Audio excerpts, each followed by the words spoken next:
Welcome to iDream media. So unwanted hair, అవాంఛిత రోమాల సమస్య ఆడవారిని ఇబ్బంది పెడుతూ ఉంటుంది. ఈ సమస్య ఎందుకు ఈ ప్రాబ్లం అనేది ఎక్కువగా ఉంది. సో ఫేస్ మీద కూడా హెయిర్ అనేది మనం ఎందుకు చూస్తూ ఉన్నాము. సో అన్వాంటెడ్ హెయిర్ని న్యాచురల్ వేస్లో ఎలా తగ్గించుకోవచ్చు పూర్తి స్థాయిలో వివరాలు తెలుసుకుందాం. ఈరోజు మనతో పాటు ఉన్నారు ప్రముఖ యోగా అండ్ స్పిరిచువల్ గురు అరుణాదేవి గారు. మ్యామ్ నమస్తే. నమస్తే మ్యామ్. మ్యామ్, జనరల్గా ఈ పీసీఓడి, పీసీఓఎస్ ఇలాంటి హెల్త్ ఇష్యూస్ ఉన్నప్పుడు అన్వాంటెడ్ హెయిర్ అనేది చూస్తూ ఉంటాం, ఫేషియల్ హెయిర్ అనేది. జనరల్గానే అన్వాంటెడ్ హెయిర్ తగ్గించుకోవడానికి చాలా రకాల క్రీమ్స్ అవి వాడుతూ ఉంటారు. అలా కాకుండా జనరల్గా న్యాచురల్ వేస్ ఏమైనా దీన్ని తగ్గించుకోవడానికి, అన్వాంటెడ్ హెయిర్ రావడానికి ఇంకా ఇతరత్ర కారణాలు ఏమున్నాయి, యోగాలో దీనికి ఏమైనా ఉన్నాయా తగ్గించుకోవడానికి? అన్వాంటెడ్ హెయిర్ ఇవాళ చాలా మంది పిల్లలు ఎదుర్కొంటున్న సమస్య ఇది. మరి ఇంటర్మీడియట్ వాళ్ళు అయితే పాపం వాళ్ళకి మీసాలు ఇక్కడ హెయిర్ వచ్చే, ముఖ్యంగా మీరు అన్నట్టుగా పీసీఓడి ప్రాబ్లమ్స్, ఇర్రెగ్యులర్ పీరియడ్స్, ఇవన్నీ ఈ ప్రాబ్లమ్స్ వల్లనే, ఈ హార్మోనల్ ఇన్బ్యాలెన్స్ వల్లనే మనకి ఈ ముఖ్యంగా టెస్టోస్టెరాన్ వీళ్ళలో పెరగడం వల్ల ఈ హెయిర్ అనేది రావడానికి కారణం. ఫుడ్ ఒకటి, చాలా ప్రాసెస్డ్ ఫుడ్ తింటున్నాం మనం. బాగా నిలువ ఉన్న ఆహారాలు ఎక్కువ తింటున్నారు. ముఖ్యంగా దాంట్లో బాగా అంటే చిప్స్, ఏ కంపెనీ అయినా ప్యాకెడ్ ఫుడ్ చిప్స్ చాలా చాలా, అది కూడా అంతే. దానికి ఎంతగా అలవాటు పడిపోయారంటే ఈ చిప్స్. ఇది వరకు అంటే మా టైంలో అప్పడాలు, వడియాలు, అవి చిప్స్, మిరపకాయలు, ఏంటి చల్ల మిరపకాయలు, గుమ్మడి వడియాలు, ముక్కల వడియాలు, ఇట్లాంటివి చక్కగా వేయించి, లేకపోతే గుగ్గిళ్ళు అలాంటి వేయించి ఉప్పు కారం వేసి అట్లా ఇచ్చేవాళ్ళు.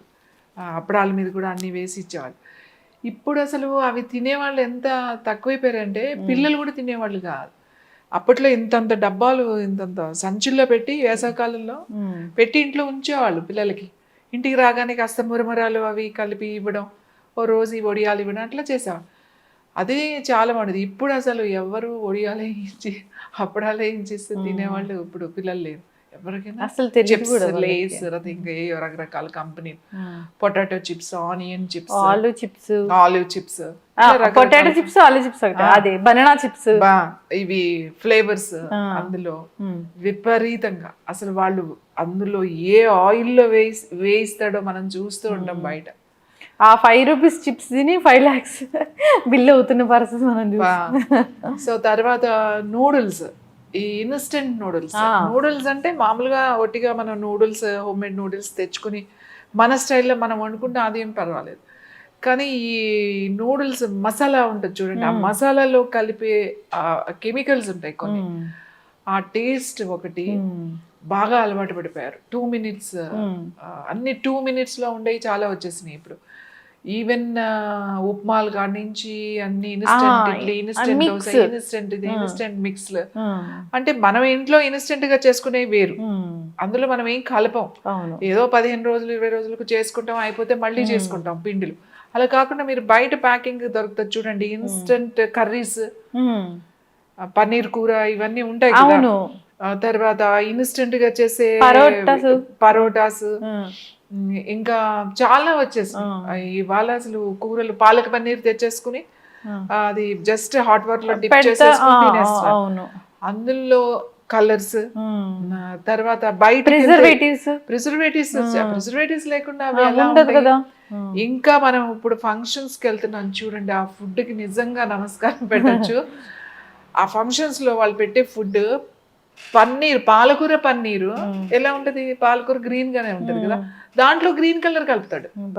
అది చూస్తే, ఆ కలర్ చూస్తే మనకి లోపలికి వెళ్ళదు. క్యారెట్ పన్నీర్ ఇది వండుతాడు కదా, పన్నీర్ బటర్ మసాలా అంటే దాంట్లో కలర్ కలుపుతాడు, ఆరెంజ్ కలర్.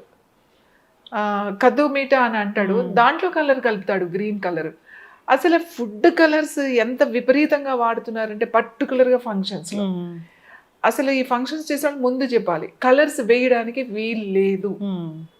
ఇప్పుడు టేస్ట్ అదే కదండి, చూడడానికే కదా ఆ కలర్. అదేమి టేస్ట్ రాదు కలర్ కలిపినందువల్ల. చూడడానికి అది ఎర్రగా ఉంటుంది, ఇది పచ్చగా ఉంటుంది, అందుకే కలుపుతారు కదా. సో ఈ ఫుడ్ కలర్స్ అనేవి వేయకూడదండి. ఫుడ్ కలర్స్ చాలా చాలా చాలా ప్రమాదం. ఇవి ఎదిగే పిల్లల మీద దాని ప్రభావం చూపిస్తుంది. Main cakes, different colours cakes, pastries, ఆ పేస్ట్రీస్ లో చూడండి, మ్యాంగో అంటే yellow colour, pineapple colour, green colours, kiwi అంటే అది అసలు కలర్ లో ఇవే కాదు. సో ఈ కలర్స్ ఏవైతే ఉన్నాయో ఈ క్రీమ్స్ లో ఇవన్నీ పిల్లల హార్మోన్స్ మీద ప్రభావం చూపిస్తున్నాయి. మనకు తెలియకుండా ఎంత తింటున్నామో, ఎంత పెడుతున్నామో పిల్లలకి.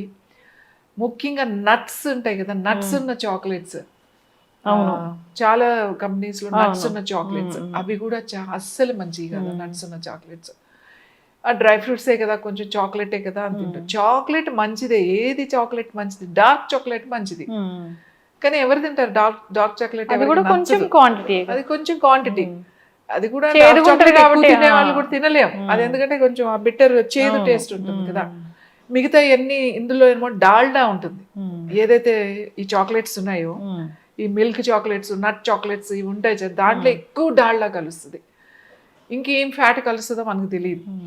ఇవన్నీ కూడా పిల్లల ఆ గ్రోత్ హార్మోన్స్ మీద ప్రభావం చూపిస్తాయి. ఆడపిల్లలకైతే ఇమ్మీడియట్లీగా ఎక్కడ చూపిస్తాయి? ఈ ఓవరీస్, తర్వాత పీరియడ్స్ మీద చూపిస్తాయి. ఈ ఇర్రెగ్యులర్ పీరియడ్స్ రావడం, తర్వాత పీరియడ్స్ ఒక 3-4 months రాలేదని అనుకోండి, ఎక్స్ట్రా గ్రోత్, హెయిర్ ఎక్కువ పెరగడం. అసలు ఇంత హెయిర్ ఎందుకుంది పిల్లలకి? ఇంత పార్లర్స్ లో ఇంతమంది వ్యాక్సిన్ చేయించుకుంటున్నారు ఏంటి అంటే, ఇప్పుడు 70s, 80s, 90s వచ్చేసరికి పార్లర్స్ బాగా వచ్చినాయి అనుకోండి. అప్పుడు కూడా హెయిర్ లేదా? ఉంది కదా. కానీ ఎలా ఉండేది అంటే, చిన్నప్పటి నుంచి పిల్లలకి బాగా నలుగు పెట్టేవాళ్ళు. జుట్టు ఉన్న వాళ్ళకు కూడా అట్లా వారానికి 2 సార్లు 3 సార్లు పెట్టడం వల్ల, ఒకవేళ ఎవరికైనా కొంచెం పిల్లలకి హెయిర్ ఉంటే వాళ్ళకి సోప్ ఇచ్చేవాళ్ళు కాదు అసలు. శనగపిండి, లేకపోతే ఇంట్లో బియ్య పిండి, శనగపిండి ఇంట్లోనే పట్టించి నలుగుపిండి అని చేసేవాళ్ళు కదా. మనకి పిల్లలు పుట్టగానే సారు పెట్టేటప్పుడు నలుగుపిండి పెడతారు కదా. నలుగుపిండి ఎందుకు పెడతారు?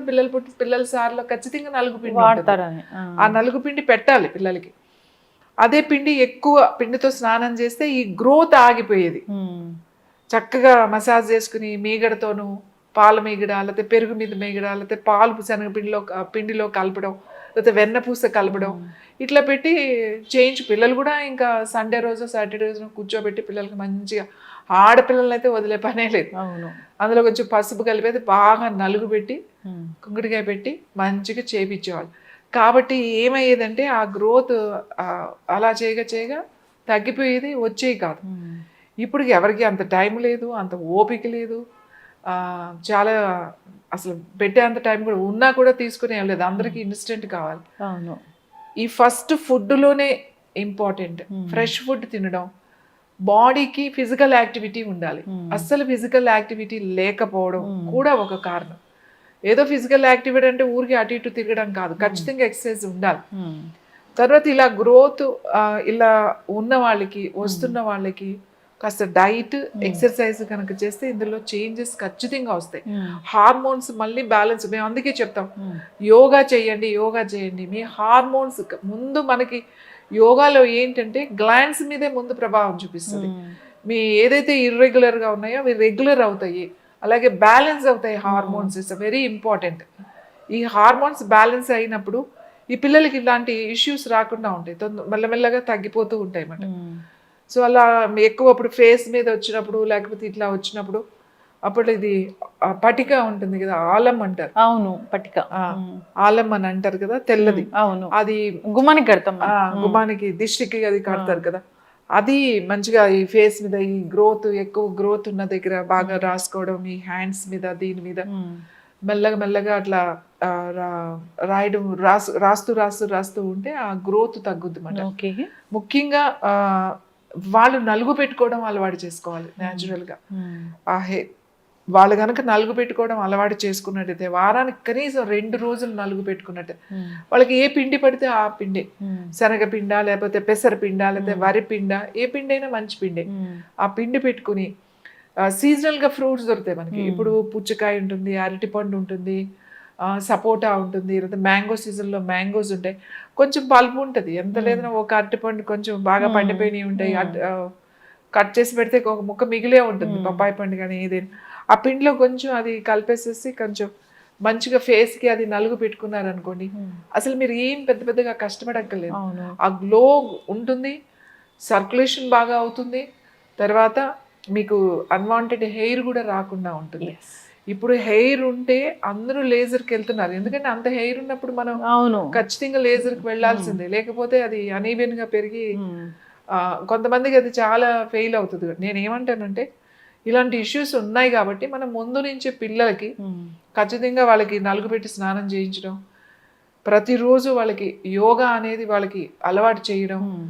ఈ ఫుడ్ దగ్గరగా ఈ పీరియడ్స్ రేపు ఫ్యూచర్లో నీకు ఇలాంటి పీరియడ్స్ ప్రాబ్లమ్స్ వస్తాయి, ఇలాంటి ప్రాబ్లమ్స్ వస్తాయని వాళ్ళకి చెప్పి మ్మ్. అట్లాంటి ఇవ్వకుండా వాళ్ళకి పిల్లలకి ఇవ్వకూడదు అసలు. మ్మ్. ఇలాంటి మనం ఇంట్లోకి తెచ్చి వాళ్ళని ఎంటర్టైన్ చేయకూడదు. ఈ చిప్స్, ఈ మ్యాగీస్, ఈ క్యాన్డ్ ఫుడ్, ఇవి ఏవైతే ప్యాకింగ్ ఫుడ్ ఉందో ఇలాంటివి కనుక మనం కంట్రోల్ చేయగలిగితే మళ్ళీ మనం యోగాతో మనం ఖచ్చితంగా హార్మోన్స్ని బ్యాలెన్స్ చేసుకోవచ్చు, ఇర్రెగ్యులర్ పీరియడ్స్ని పీరియడ్ చేయొచ్చు, ఈ అన్వాంటెడ్ హెయిర్ కూడా మనం మెల్లమెల్లగా గ్రోత్ తగ్గించేయచ్చు. ఎస్, ఖచ్చితంగా మ్యామ్, చాలా చక్కగా చెప్పారు.